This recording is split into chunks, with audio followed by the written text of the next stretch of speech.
If something is important enough, even if the odds are against you, you should still do it. Failure is an option here. If things are not failing, you are not innovating enough. I could either watch it happen or be a part of it. I think it is possible for ordinary people to choose to be extraordinary. No, I don't ever give up. I'd have to be dead or completely incapacitated. I think that's the single best piece of advice. Constantly think about how you could be doing things better and questioning yourself. Persistence is very important. You should not give up unless you are forced to give up.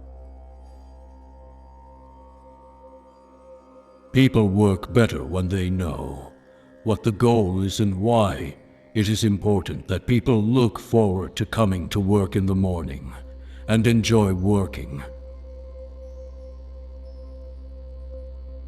You have to be pretty driven to make it happen. Otherwise, you will just make yourself miserable. Pay attention to negative feedback and solicit it, particularly from friends. Hardly anyone does that, and it's incredibly helpful. If you need inspiring words, don't do it.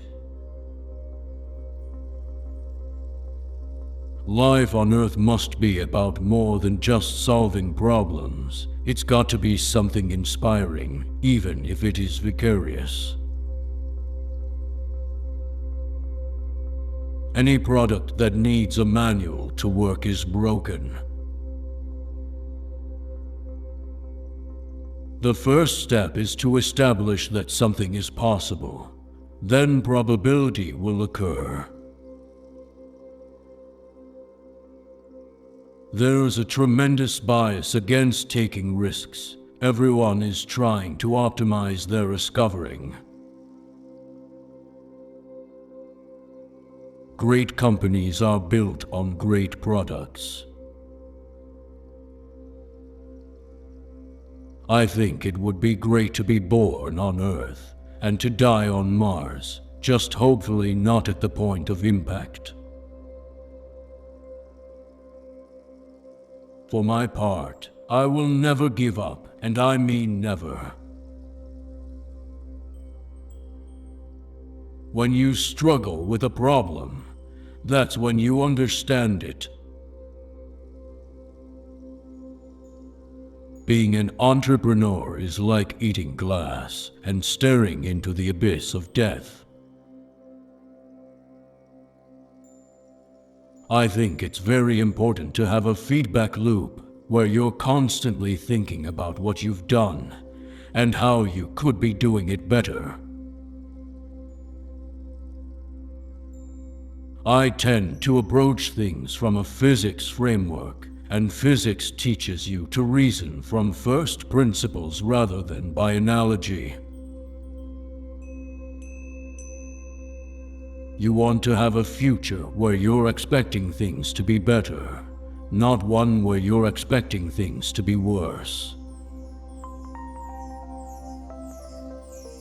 I don't create companies for the sake of creating companies, but to get things done. My motivation for all my companies has been to be involved in something that I thought would have a significant impact on the world. Most people can learn a lot more than they think they can. They sell themselves short without trying.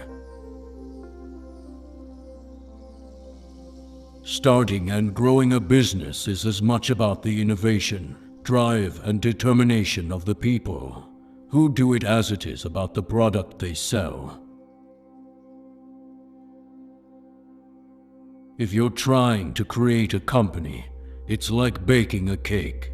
You have to have all the ingredients in the right proportion. If you get up in the morning and think the future is going to be better, it is a bright day. Otherwise, it's not.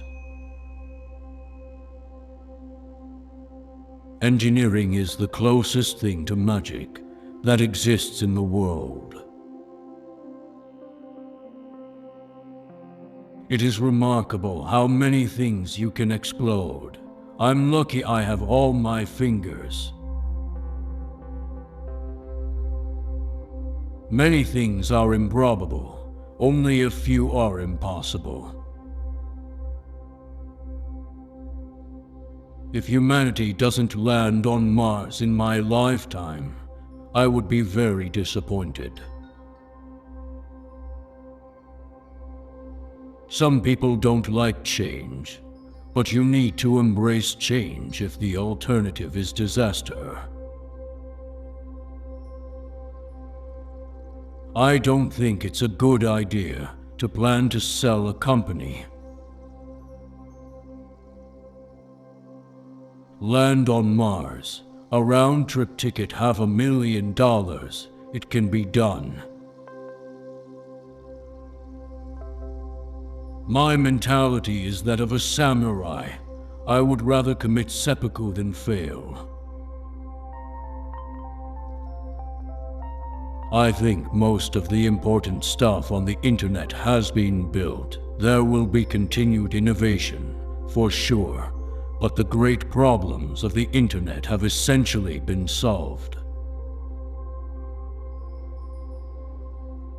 I would like to die on Mars, just not on impact. I've actually made a prediction that within 30 years, a majority of new cars made in the United States will be electric, and I don't mean hybrid. I mean fully electric. That's my lesson for taking a vacation. Vacation will kill you. What I'm trying to do is to maximize the probability of the future being better. As you heat the planet up, it's just like boiling a pot. I think there are too many smart people pursuing internet stuff, finance, and law.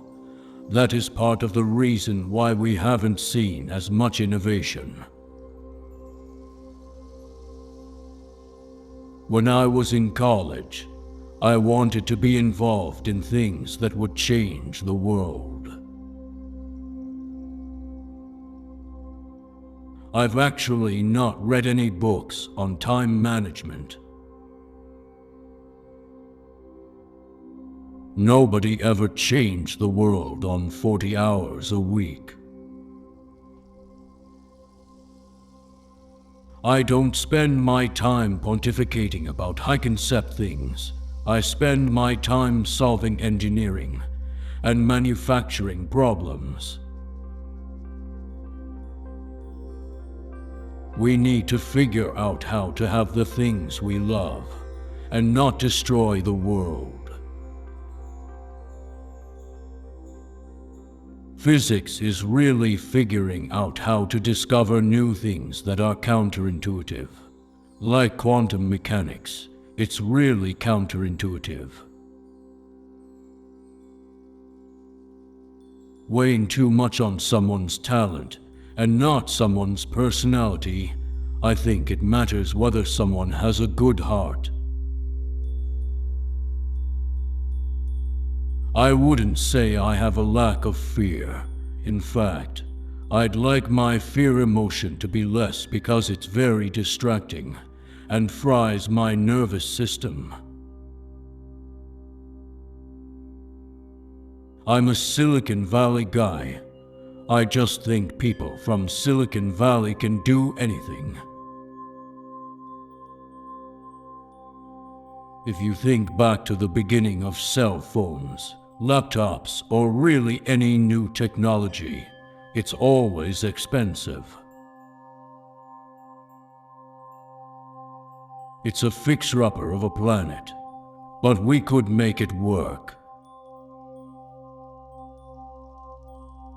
If anyone has a vested interest in space solar power, it would have to be me.